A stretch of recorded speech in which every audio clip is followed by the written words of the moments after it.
nous allons trouver quelques éléments importants dans cette lecture. Nous avons dit pour être un leader modèle, nous avons vu deux domaines qui caractérisent le leader chrétien, deux domaines caractéristiques du leader chrétien qui se veut un modèle. Il faut les qualifications du leader chrétien. Nous allons voir ça. Nous l'avons touché dimanche. Et nous allons voir aussi le leader, un modèle dans l'action. Un modèle de l'action. Pour être un leader modèle, dans le passage qu'a lu pour nous la sœur Judna, 1 Timothée 3, versets 2 à 16, on voit qu'il faut des qualités morales. On a parlé d'évêque, mais s'il y a évêque veut dire en un mot surveillant. Épiscopos, c'est surveillant, celui qui surveille. Même si on n'a pas le titre d'évêque, mais dans ta fonction, tu es appelé à surveiller, à gérer. Chez toi, en tant que père, tu es appelé à gérer, à surveiller. Et dans l'église, même si tu n'as pas le titre, mais tu dois accomplir les fonctions de l'évêque. Tu es responsable d'un groupe, tu es responsable d'une activité quelconque, d'une chorale, etc. Tu es appelé à surveiller. Tu es évêque en quelque sorte. C'est pas comme on en a parlé hier. C'est pas comme les catholiques. Il y a un diocèse. Quand il y a le diocèse, c'est un évêque qui doit être à la tête du diocèse, etc. C'est quelque chose de territorial. Et pour être un leader, dans ce passage,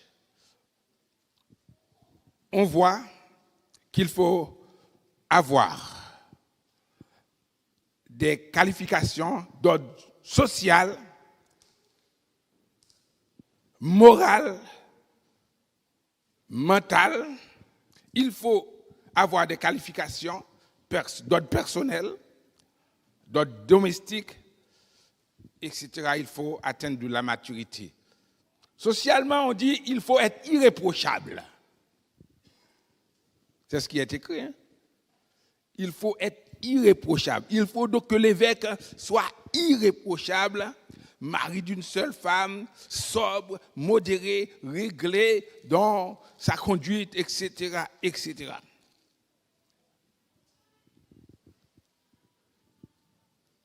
Irréprochable, ça signifie on a une vie irrépréhensible. Cela ne signifie pas qu'on ne va pas dire des choses de vous. Il va y avoir la calomnie. La calomnie, c'est quand on propage des choses fausses de vous, pour vous dénigrer, pour salir votre réputation. Les choses sont fausses. Il y a la médisance aussi. Les choses peuvent être vraies, mais la personne, pour vous faire mal, la personne va médire de toi. Irréprochable. Avoir une bonne réputation.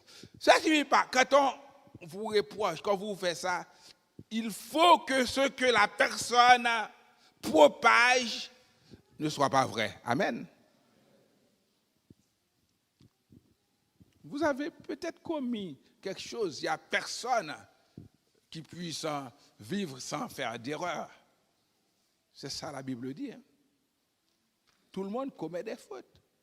Mais si tu as commis une faute, si j'ai commis une faute, j'accepte que j'ai commis une erreur. Je me confesse. Parfois, je témoigne. Après, on prend ça comme comment dirais-je? Comme un jugement. On parle de vous. Il a fait ça. Mais tant pis. Je me suis confessé.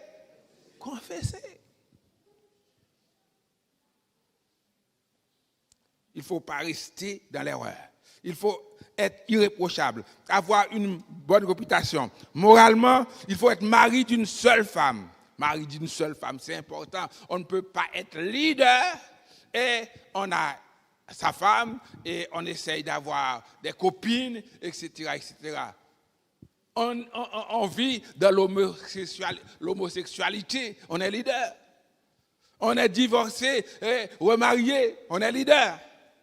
Il faut être mari d'une seule femme. Sobre et non adonné au vin. Ça veut dire qu'il faut être modéré dans la façon de vivre.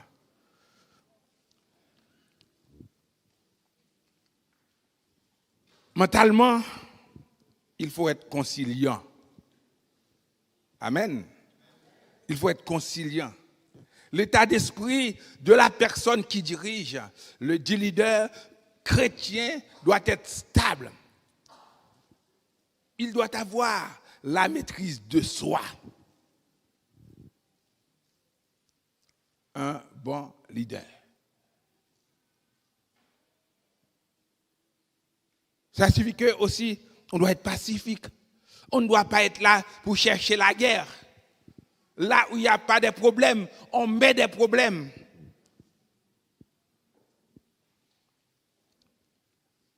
Le leader doit être honorable aussi. L'ordre qui a émergé du chaos, c'est quelqu'un qui a parlé de ça, c'est comme moi. Il dit la vie du leader devait être ordonnée de telle façon qu'elle reflète la beauté et le bon ordre de Dieu. La beauté et le bon ordre de Dieu. Ça signifie qu'on est appelé à vivre sur une échelle élevée. Il ne faut pas salir le nom de ton Dieu. Ta vie doit être ordonnée. Le leader doit être apte à enseigner ce qui détermine la capacité, la volonté de celui-ci. La capacité. Tu vas chez quelqu'un, il faut être là comme le pasteur, comme les docteurs pour enseigner. Mais il faut, si tu arrives chez quelqu'un, il y a un problème, tu peux parler avec la parole et aider la personne à s'en sortir. Donc le leader nourrit le désir d'apporter aux autres les vérités que le Saint-Esprit lui a enseignées dans les Écritures.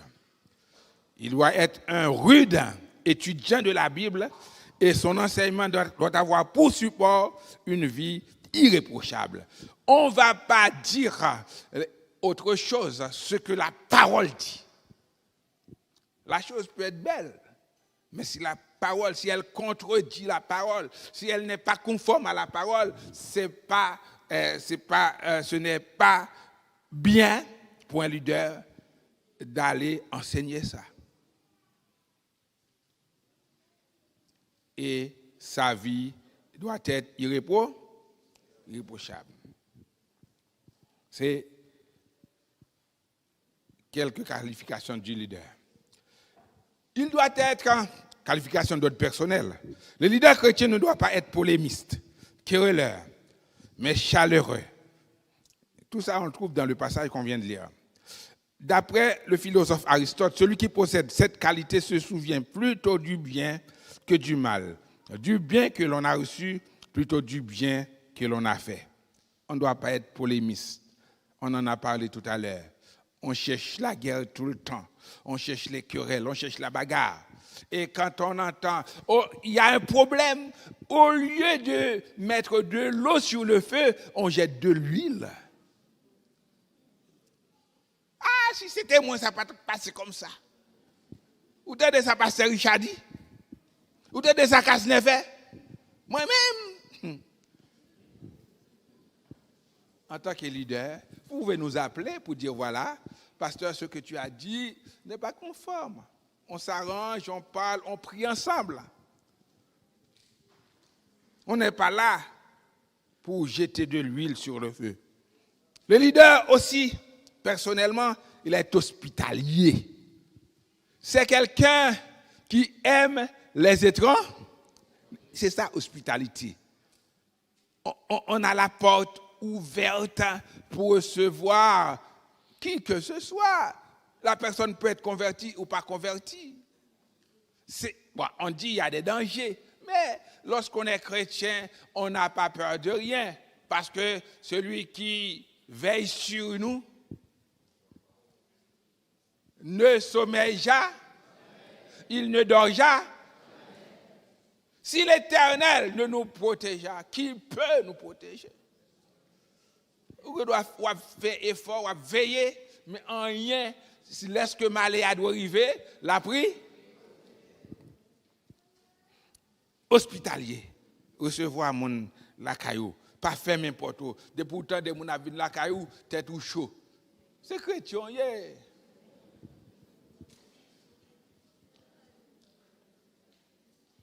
Ou peur pour ne pas ça moquer tout.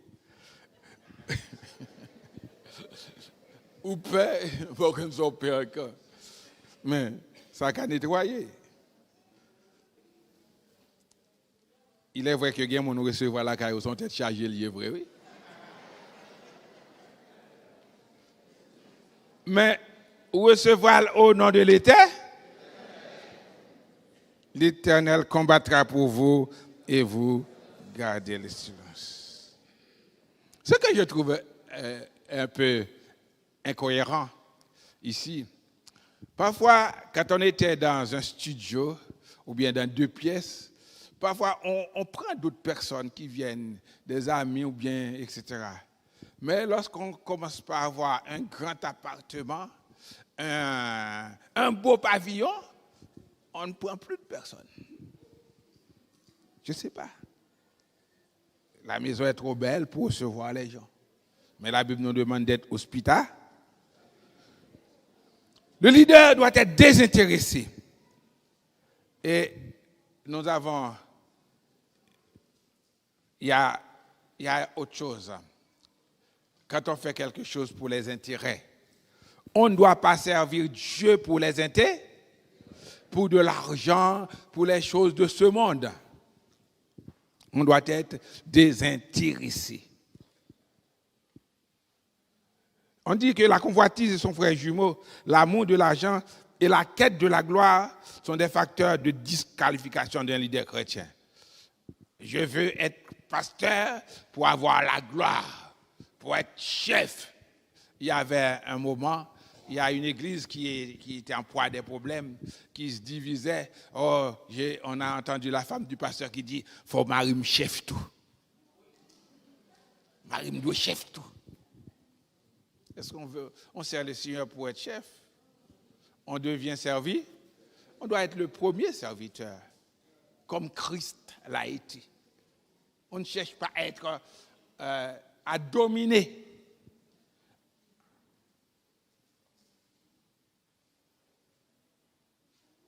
On ne fait pas les choses pour les intérêts, On doit être désintéressé. Bon, on l'a dit déjà, dans la vie familiale, l'ordre domestique, le leader est mari d'une seule femme. Il dirige bien sa maison. Il tient ses enfants de la soumission. Parfois, une mauvaise explication et de mauvais comportements de l'épouse et des enfants peuvent ternir l'image du leader chrétien et le contrarie dans l'accomplissement du travail du divin maître. C'est important. Il est vrai qu'on vit dans un pays difficile. On ne peut pas vraiment gérer les enfants comme on veut.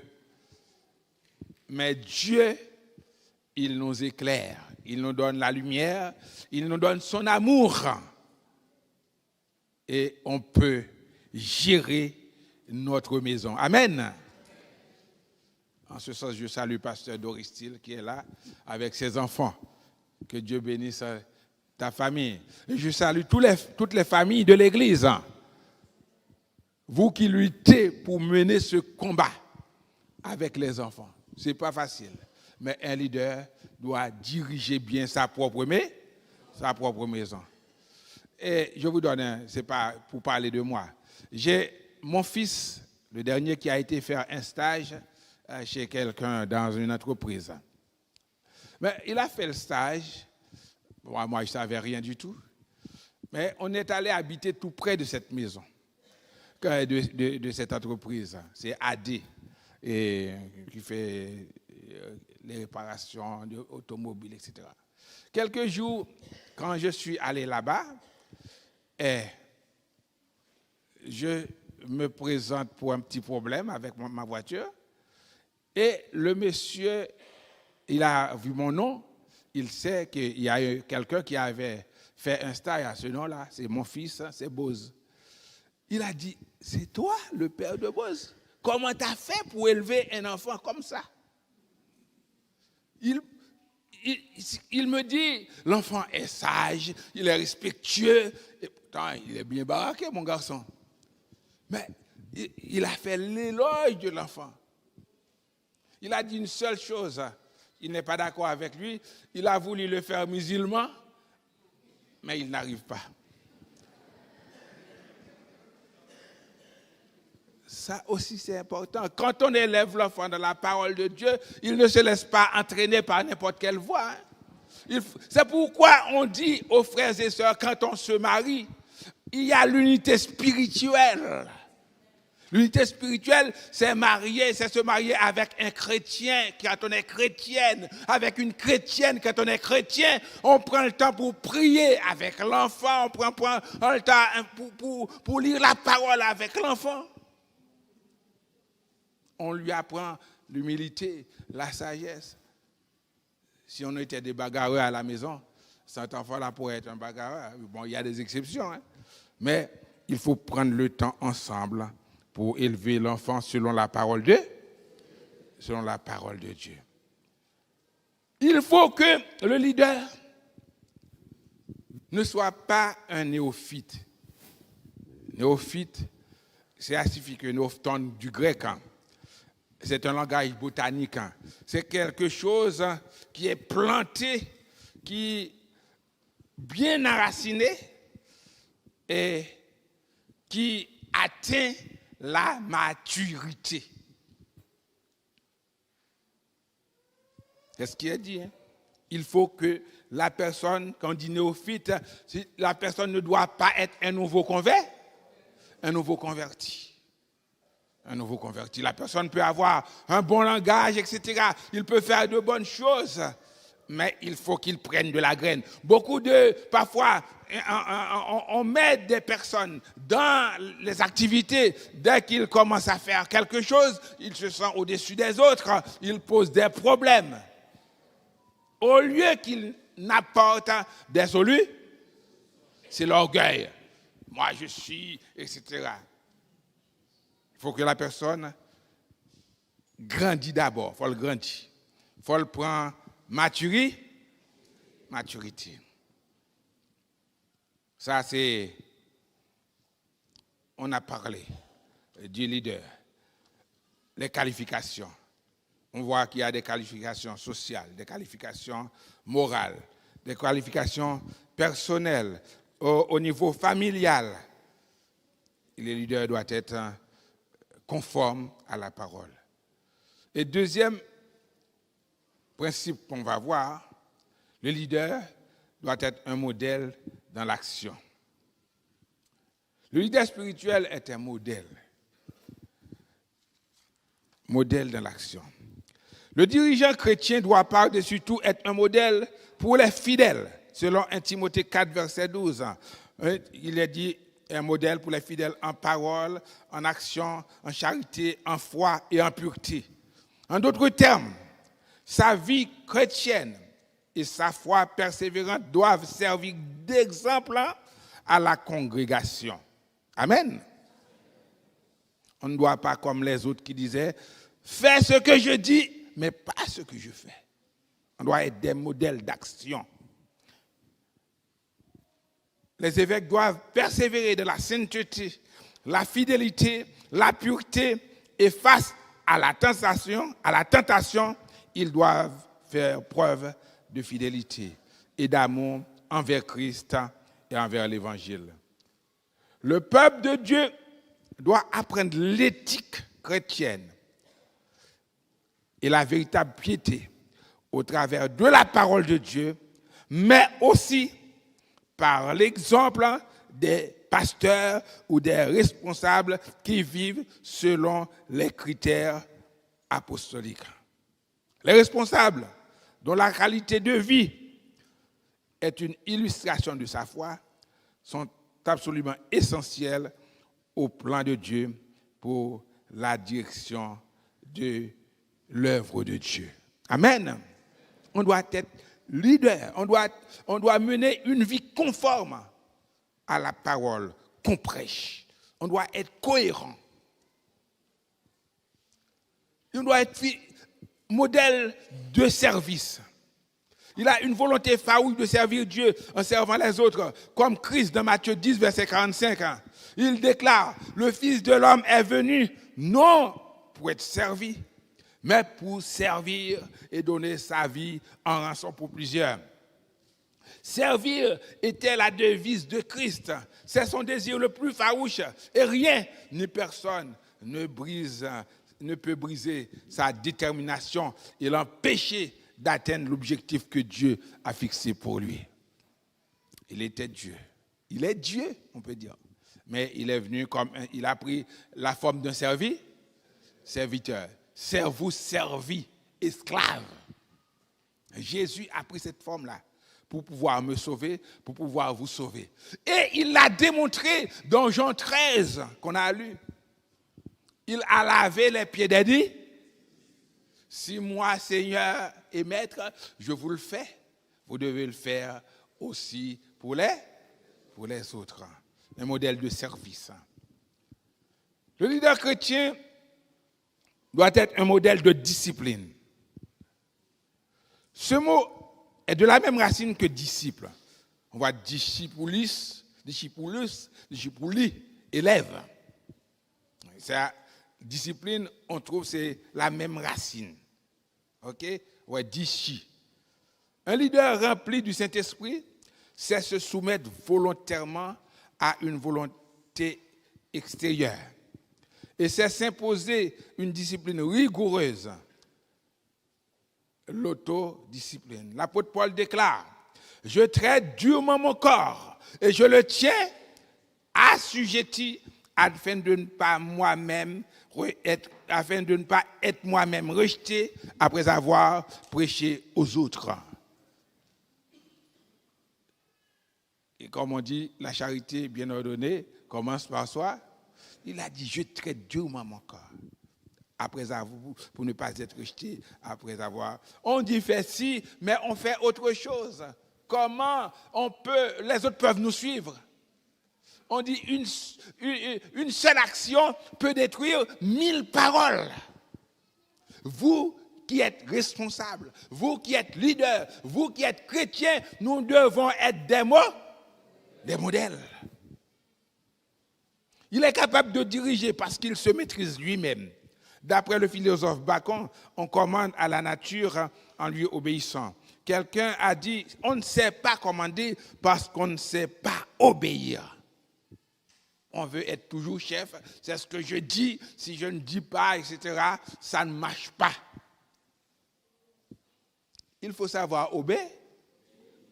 Parfois, Dieu peut parler à quelqu'un qui est de l'assemblée. Il faut savoir l'écouter.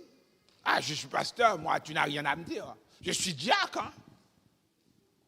Non. Il faut être prêt à obéir. On ne peut pas commander si on ne peut pas obéir. Si vous voulez être un leader modèle, il faut apprendre à obéir. Et les autres, quand ils voient ta discipline, ton esprit, etc., ils sont disposés à coopérer avec vous. Amen. Amen. Un modèle de service. C'est dans l'action. Un modèle de discipline. Le leader doit être un modèle de foi.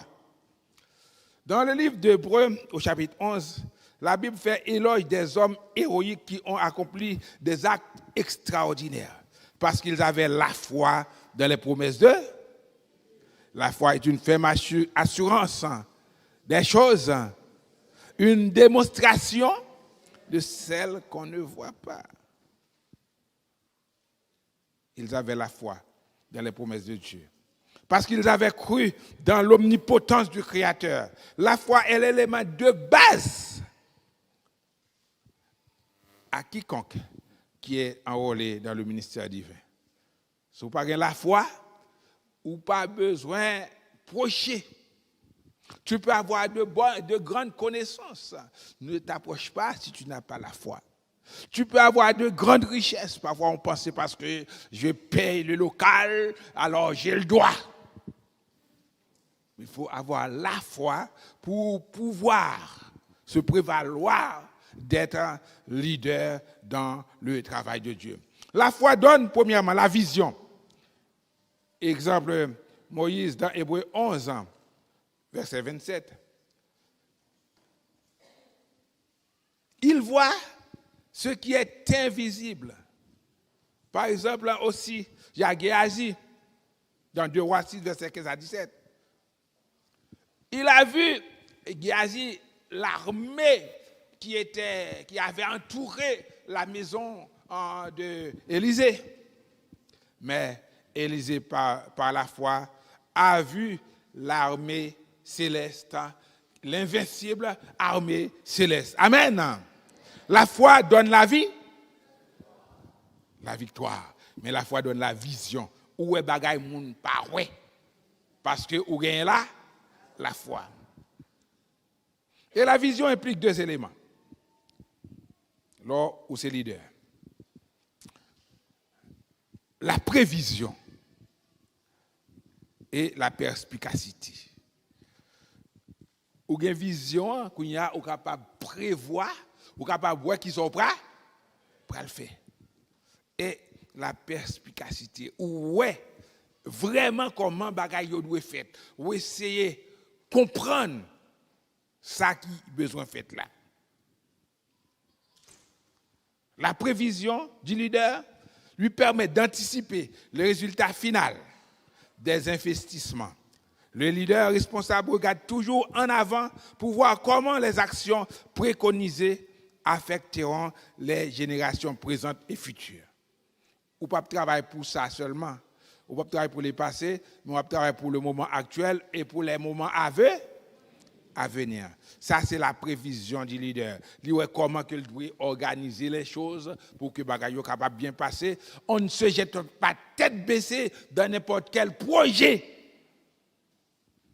Le leader responsable. Et la perspicacité permet au leader de voir ce que les autres ne voient pas. Elle lui permet d'observer les choses en profondeur et de les voir de façon plus complète et plus détaillée. Le monde qui doit avoir belle bagaille là, il est à côté, oui, ça va comme ça, ça va comme ça. Mais ou même en tant que leader, on doit avoir bagaille en profondeur.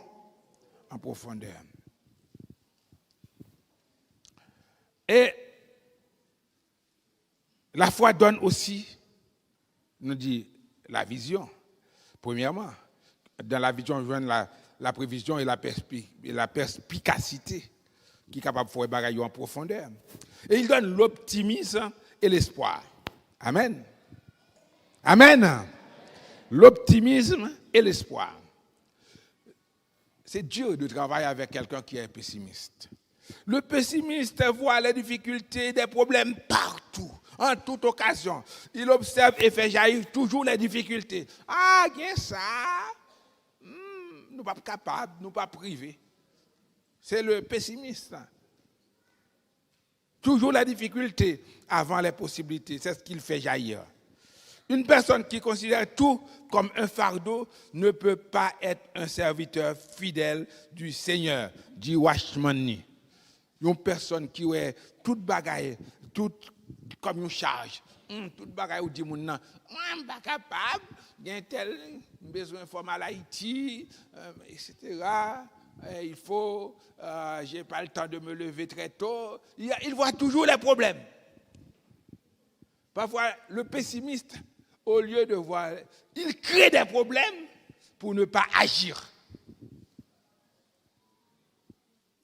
Un leader doit être optimiste, doit avoir de l'espoir.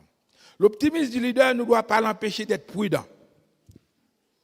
On sait que c'est difficile, mais on va mener une stratégie pour arriver, quoi qu'il en coûte. On voit les difficultés et on discerne les possibilités. Si je ne peux pas passer par là, je vais essayer de passer à droite. Il y a des difficultés. C'est ce qui s'est passé avec les enfants d'Israël. C'est à cause de ça qu'ils ont passé 40 ans dans le désert. Ils étaient prêts à rentrer. Moïse a envoyé 12 espions. Qu'est-ce qui arrive? 12 leaders. Au lieu de dire, voilà, c'est vraiment difficile, il y a des enfants d'Anak, il y a tout, mais ils disent, on ne va pas arriver. Ils commencent par soulever le peuple contre Moïse. Ça arrive dans l'église aussi. On a des projets, il y a des personnes qui sont pessimistes, qui essayent de soulever. Oui, n'écoute pas le pasteur, n'écoute pas le diacre, n'écoute pas les autres, n'écoute pas l'évangéliste. N'écoute pas. Mais il y avait 2 serviteurs. C'était Josué et Caleb. Il est vrai, ils sont des vrais guerriers, des enfants d'Anak. Mais avec l'Éternel, avec le Seigneur, nous remporterons la vie. Avec le Seigneur, nous allons entrer dans le pays. Si vous voulez servir le Seigneur, il ne faut pas être pessimiste. Un bon leader, il voit les choses difficiles, mais il sait qu'il va arriver quand même. Parce qu'il a dit qu'il ne risque rien à. Il faut prendre des risques calculés. Il doit prendre des risques calculés. Le leader scrute l'obstacle. Il regarde les montagnes là devant l'an. Il regarde la mer rouge là devant l'an.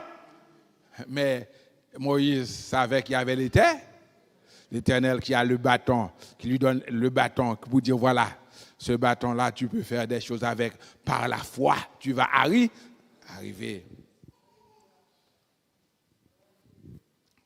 Soit pour le franchir, soit pour le contourner. Et la sagesse, pour le franchir ou le contourner, selon le plan du Très-Haut. Amen. Pas selon ton plan, mais selon le plan du Très-Haut. C'est pour cela qu'on va voir que les leaders doivent être toujours en prière. Le leader doit être un modèle de sagesse. D'après Webster, la sagesse est la faculté d'utiliser de la connaissance, une combinaison de discernement et de jugement, de sagacité et de puissance similaires. Et j'ajoute de l'expérience. C'est moi qui ai ajouté de l'expérience. Dans la Bible, un bon jugement concernant la vérité spirituelle et morale. Un bon jugement, c'est la sagesse, qui est un bon jugement qui concerne les vérités spirituelles et morales. On sait qu'il y a un auteur qui est, qui est appelé roi de sagesse. Il a écrit Proverbes qui parle beaucoup de sagesse. Sagesse, c'est important. Je fais un exercice, je vous conseille de le faire. Par exemple, à ce mois, à 31 jours, je prends un jour, le premier jusqu'au 31, parce que Proverbe a 31 chapitres. Je le lis déjà plusieurs fois, mais chaque jour, ce mois, je lis un passage.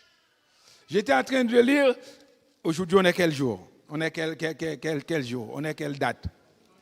On est le 8. On va voir le 8, qu'est-ce qui est dit dans le verset 11 et 16. Ce n'était pas dans ma préparation, mais je l'ai inclus là-dedans. Et si on peut le projeter, c'est Proverbe, chapitre 8, qui nous parle de la sagesse lorsqu'on dirige. Elle est importante. Verset 11 jusqu'à verset 16, c'est projeté déjà. Car la sagesse vaut mieux que les perles, elle a plus de valeur que tous les objets de prix. Moi, la sagesse, j'ai pour demeure le discernement. et je possède la science de la réflexion. Si on dirige, il faut avoir le discernement. Il faut prendre le temps de réfléchir. La crainte de l'Éternel, c'est la haine du mal. L'arrogance et l'orgueil, la voix du mal. Et la bouche perverse, voilà ce que je hais. Ça, c'est la sagesse, oui. La bouche perverse, l'orgueil, lorsqu'on est leader, on ne doit pas avoir, comme on dit en Haïti, bouche sale. Il y a mon bouche sale. Ou pas qu'un leader pour avoir parlé pour jouer moun, pour dire moun bêtise. Il faut respecter les serviteurs de Dieu, les enfants que Dieu met à votre côté. L'arrogance et l'orgueil, c'est la voix du mal. Et la bouche perverse, voilà ce que je hais. C'est la sagesse qui a parlé là. Le conseil et le succès m'appartiennent. Je suis l'intelligence, la force est à moi. C'est par lui qu'on peut faire les choses. C'est lui qui donne le bon conseil, la sagesse personnifiée. Et cette sagesse-là, nous savons que c'est Dieu. Par moi, les rois règnent. Et les princes ordonnent ce qui est juste. Vous voyez, en tant que responsable, comment on peut faire sans la sagesse divine? Il dit, par moi, les rois règnent. Pour diriger l'église de Dieu, pour diriger l'œuvre de Dieu, il faut avoir de la sagesse. Parce que on a la puissance, on a la connaissance, on a de l'argent. Les princes ordonnent ce qui est juste. Par moi, les rois règnent. Par moi, les princes ordonnent ce qui est juste. Par moi, gouvernent les chefs, les grands, tous les juges de la terre. Amen. Si on veut être un leader modèle, il faut essayer, il faut avoir, il faut posséder la sagesse. La sagesse donne à un leader l'équilibre nécessaire et le protège de l'excentricité et l'extravagance. La connaissance s'obtient par une étude, mais l'esprit de Dieu communique là ça pour utiliser et appliquer correctement cette connaissance. Tu peux aller à l'école, à la Sorbonne, c'est très bien tout ça. Mais pour mettre en pratique cette connaissance dans l'église, il faut avoir de la sagesse. Dans Colossiens 1er verset 9b, l'apôtre Paul déclare, nous ne cessons de prier pour vous et de demander que vous soyez remplis de connaissance de sa volonté en toute sagesse et intelligence spirituelle. Nous allons essayer d'aller plus vite pour voir si on peut arriver, on ne va pas arriver au bout aujourd'hui, mais on va continuer après. Le leader, il doit avoir de la sagesse. Le leader doit être un modèle de décision. Après, quand on a la sagesse, on est responsable. Après, mieux réflexion. Quand les conditions sont requises, surtout quand le leader voit la volonté de Dieu, il doit prendre une décision conforme à cette volonté. Amen. C'est ce que Moïse a fait. Après les hésitations des autres, il a pris la décision. Les autres voulaient lapider. Le peuple voulait lapider, mais il a pris une décision conforme à la volonté de Dieu. Le leader authentique ne mettra pas cette décision à demain.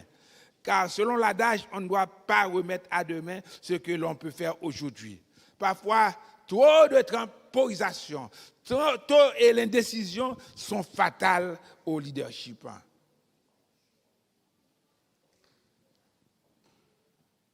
Il faut savoir prendre des décisions.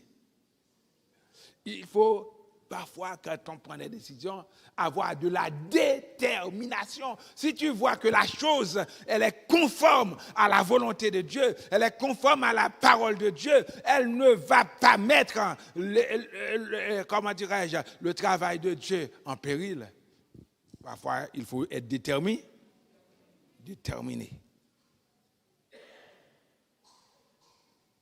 Aussi, un bon leader, dans sa prise de décision, c'est établir l'ordre de priorité dans ses choix.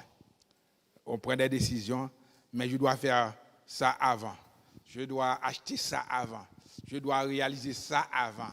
Je dois, si je dois acheter les appareils, je les achète, etc. On ne va pas commencer comme mettre la charrue devant les bœufs. C'est ce qu'on dit, non? Avant les bœufs. On ne met pas la charrue avant les bœufs. On commence par l'Esprit de Dieu. On a la sagesse pour nous dire il faut aller comme ça, faire ça comme ça, ensemble, pour la gloire de Dieu. Le leader chrétien, frères et sœurs, il doit prendre des décisions, savoir prendre des décisions. Parfois, quand on prend des décisions, il arrive qu'on soit tout seul. Donc il arrive qu'on soit tout seul. C'est ce qui est arrivé à Moïse, il était presque tout seul. Mais quand on sait que c'est ce que Dieu veut, on doit persister. Le diable peut envoyer plein de personnes pour vous dire non, il ne faut pas faire, il faut. Mais si c'est Dieu qui le veut, il ne faut pas te laisser influencer par les mauvais conseils, par les pessimistes surtout. Le leader est un modèle de courage. Cette qualité de l'esprit qui rend les hommes capables de rencontrer les dangers et les difficultés sans peur et sans abattement de l'âme. Exemple, les amis de Daniel face au roi Nebuchadnezzar, au chapitre 2. Il y avait un danger. Le danger, c'était qu'il soit jeté de la fournaise. Mais ils ont pris la décision de ne pas se prosterner devant la statue du roi. Et quand le roi, je vais vous donner une autre chance, on va faire sonner encore de la trompette, de la cornemuse, etc., du saltrion, etc. On va faire ça pour vous permettre de vous sauver, pour acheter votre peau. Ils ont dit, notre Dieu est capable de nous délivrer. Il nous délivrera de ta main. Oh. Il faut savoir prendre des décisions de courage. Le courage d'un leader se manifeste en ce qu'il est prêt à affronter avec sang-froid, et pas sang-froid, C-E-N-T, le sang, avec sang-froid, F-R-O-I-D, ou calme, des conditions et des faits désagréables et même dévastateurs. Puis agir avec fermeté, avec lumière, même si cela doit lui rendre impopulaire. Parfois, on prend des décisions, on devient impopulaire, mon raillou, mon a calomnié, mon a médité ou. Bon, il a fait, comment dirais-je, il a fait costume metsu, oui. Dans toute la rue, qu'attendez non. Regarde ça qu'à fait. Mais si vous connaissez un plan, bon Dieu, alors vous n'avez pas besoin de rien. Restez tranquille.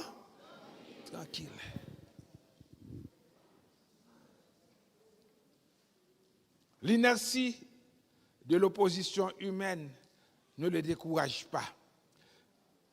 L'exemple de Pierre et de Jean devant le Sanhédrin, Actes chapitre 4, on ne va pas tout lire. Le Sanhédrin a dit à Pierre, on va vous relâcher, mais nous vous interdisons de parler au nom de cet homme. Figurez-vous, est-ce qu'il est juste d'obéir à l'homme plutôt qu'à Dieu?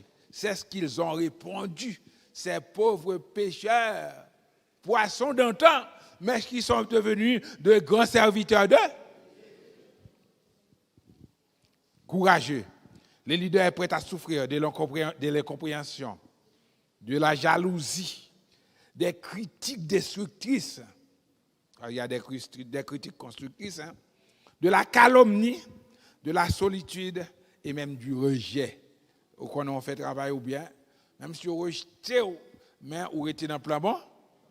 Un plan bon Dieu.